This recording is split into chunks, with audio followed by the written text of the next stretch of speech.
ಎಲ್ಲ ನಮ್ಮ ದೇಶ ಪ್ರೇಮಿ ಅಭಿಮಾನಿ ಬಂಧುಗಳೇ, ವೇದಿಕೆಯ ಮೇಲಿರುವ ಎಲ್ಲ ನಮ್ಮ ಎರಡೂ ಪಕ್ಷದ ನಾಯಕರೇ, ಈ ದಿವಸ ನಾವು ಏನು ಸೇರಿದ್ದೀವಿ, ಮುಂದಿನ ಲೋಕಸಭಾ ಚುನಾವಣೆಗೆ ಪ್ರಥಮ ಬಾರಿಗೆ ಮುಳಬಾಗಿಲು ಸೇರಿದ್ದೀವಿ.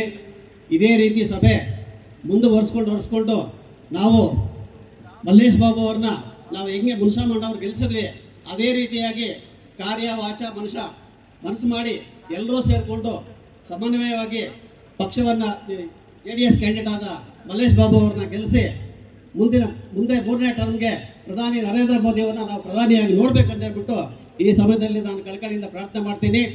ಹಾಗೇನೆ ಈ ಮೈತ್ರಿ ಇನ್ನೂ 20 ವರ್ಷ ಕಂಟಿನ್ಯೂ ಆಗಲಿ. ನಂದೊಂದು ಸ್ವಾರ್ಥ ಇದೆ, ಇಲ್ಲಿ 20 ವರ್ಷ ಕಂಟಿನ್ಯೂ ಆದರೂ ಸಹ ಒಂದ್ಸಲಿ JDS ಕೊಳ್ಳಿ, ಒಂದ್ಸಲಿ BJP ಕೊಳ್ಳಿ. ಇದು ನನ್ನ ಸ್ವಾರ್ಥ, ಇದು ನನ್ನ ಪಕ್ಷದ ಸ್ವಾರ್ಥ. ಇದರಲ್ಲಿ ಏನಾದರೂ ಇದ್ರೆ ನೀವು ಹೇಳ್ಬೋದು. 20 ವರ್ಷ ಕಂಟಿನ್ಯೂ ಆಗಲಿ, ಒಂದ್ಸಲಿ ನೀವು ತಗೊಳ್ಳಿ, ಒಂದ್ಸಲಿ ನಮಗೆ ಕೊಡಿ, ಸಮನ್ವಯವಾಗಿ ಹೋಗೋಣ. ಜೈ ಹಿಂದ್, ಜೈ ಭಾರತ್.